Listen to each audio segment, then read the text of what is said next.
السلام علیکم دوستو، ویڈیو کا آغاز ان خوبصورت اشعار سے۔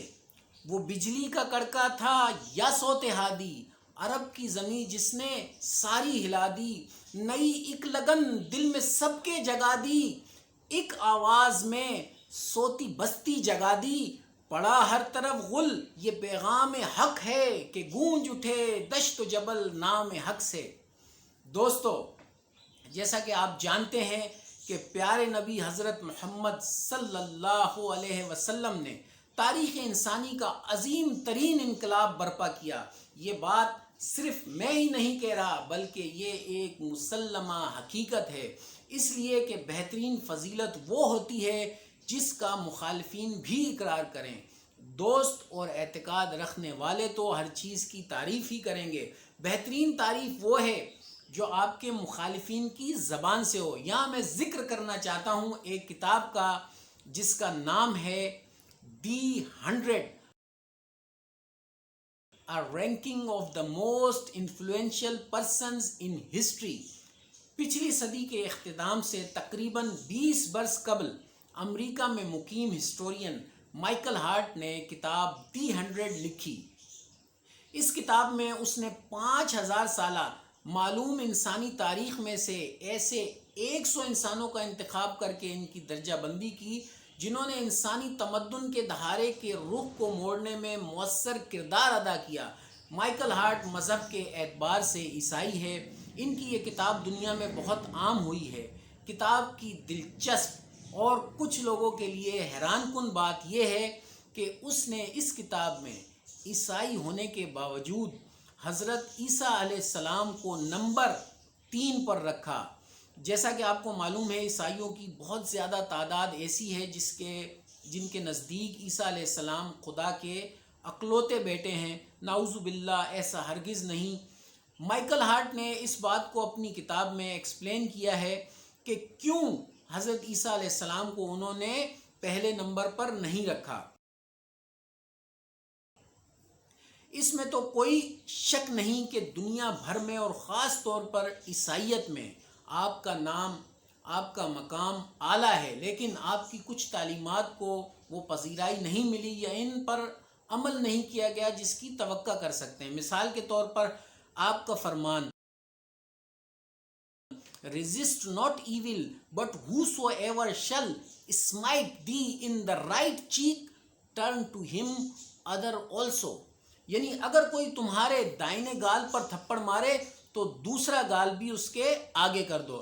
اب یہ بات سمجھانے کے لیے بہت اچھی ہے، آئیڈیل ہے، بہترین ہے، لیکن عام طور پر ایسا نہیں ہوتا۔ یہ بات انہوں نے اپنی کتاب کے صفحہ نمبر 50 پر لکھی ہے۔ But the truth is that they are not widely followed۔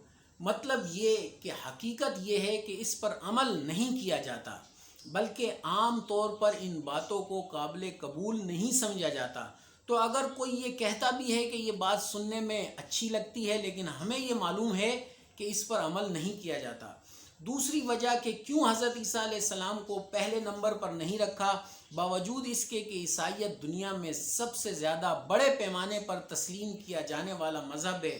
Michael Hart کے مطابق عیسائیت کی بنیاد صرف عیسیٰ علیہ السلام نے نہیں رکھی ہے۔ وہ صفحہ نمبر 47 پر لکھتے ہیں، Christianity, unlike Islam, was not founded by a single person but by two people, Jesus and Saint Paul, and the principal credit for its development must therefore be apportioned between those two figures۔ مطلب یہ کہ اسلام کے برعکس عیسائیت کی بنیاد کسی ایک شخص نے نہیں رکھی تھی بلکہ 2 افراد عیسیٰ علیہ السلام اور سینٹ پول نے رکھی تھی، اور اس کی ترقی کا اصل سہرا ان 2 شخصیات کے درمیان ہونا چاہیے۔ لہٰذا وہ عیسیٰ علیہ السلام کو پورا کریڈٹ نہیں دیتے جو کہ اب عیسائیت میں عام طور پر جانا جاتا ہے۔ کریڈٹ ان کے مطابق تقسیم ہے۔ اگرچہ عیسائیت دنیا کا سب سے بڑا مذہب ہے لیکن اس کے بانی 100 میں سب سے زیادہ بااثر شخصیت نہیں ہے، تو پھر کون ہے وہ سب سے بااثر شخصیت؟ اس کی تفصیل میں جانے سے پہلے میں آپ کو بتا دوں کہ دوسرے نمبر پر سر آئزیک نیوٹن ہے۔ اب بات کرتے ہیں نمبر 1 کی۔ نمبر 1 پر وہ لائے حضرت محمد صلی اللہ علیہ وسلم کو۔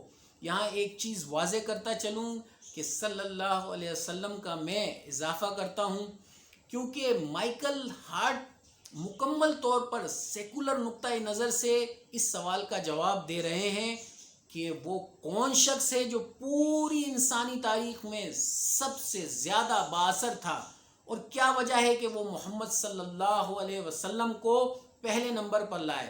وہ صفحہ نمبر 3 پر لکھتے ہیں،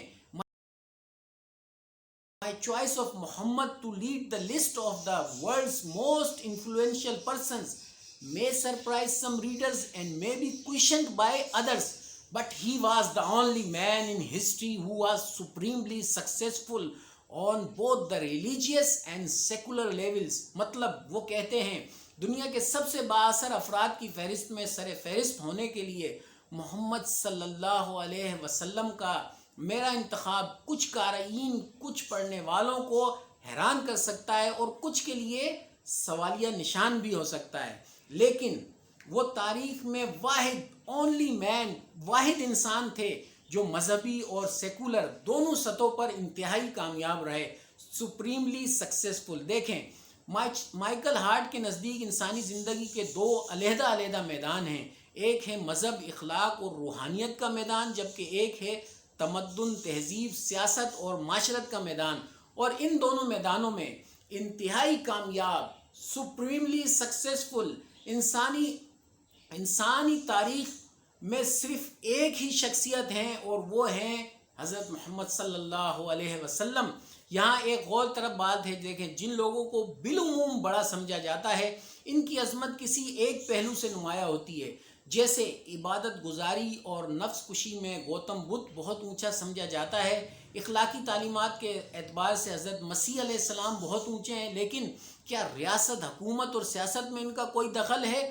فتوحات اور ملک گیری کے حوالے سے سکندر اعظم بہت اونچا ہے، چنگیز خان بہت اونچا ہے، اکبر اعظم بہت اونچا ہے، اور بھی بہت بڑے حکمران ہو گزرے ہیں، لیکن کیا دین، اخلاق اور روحانیت میں ان کا کوئی مقام تھا؟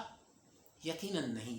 پوری تاریخ انسانی میں صرف اور صرف ایک ہی انسان ہے جو دونوں اعتبار سے بلکہ ہر اعتبار سے بلند ترین اور کامیاب ترین قرار پاتے ہیں، اور وہ ہیں جناب محمد رسول اللہ صلی اللہ علیہ وسلم۔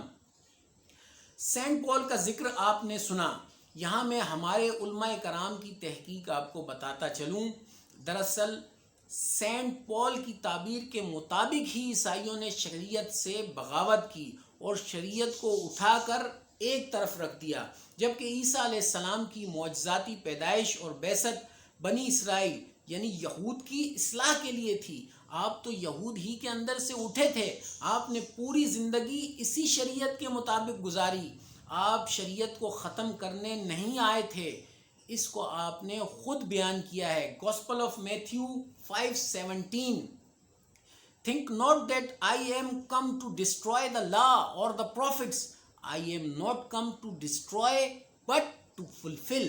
دوستو، سینٹ پال نے جو کیا ہمارے یہاں یہ ممکن ہی نہیں تھا۔ الحمدللہ شریعت کی رسالت مآب صلی اللہ علیہ وسلم نے توضیح کر دی، اس کو ہر پہلو سے واضح کر دیا۔ اب کسی سینٹ پال کے پیدا ہونے کے بعد اتنا بڑا اور برا کارنامہ انجام دینے کی تو کوئی گنجائش باقی ہی نہیں رہ گئی۔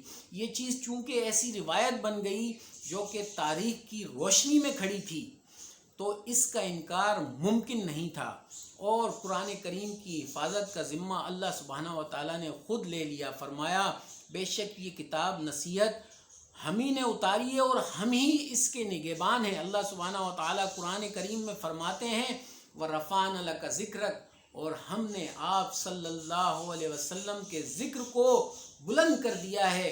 یہ بھی ایک ایسی سچائی ہے جسے کوئی جھٹلا ہی نہیں سکتا۔ خالق کائنات نے حضور اقدس صلی اللہ علیہ وسلم کے نام مبارک کو بلند مقام عطا فرمایا ہے۔ دنیا کے ہر خطے میں 5 وقت آپ کا مبارک نام اللہ تعالیٰ کے ساتھ بطور اللہ کے رسول مسجدوں سے بلند ہوتا ہے۔ مسلمان آپ کا مبارک ذکر دنیا بھر میں انتہائی عقیدت کے ساتھ کرتے ہیں۔ تاریخ اگر ڈھونڈے گی ثانی محمد، ثانی تو بڑی چیز ہے، سایہ نہ ملے گا۔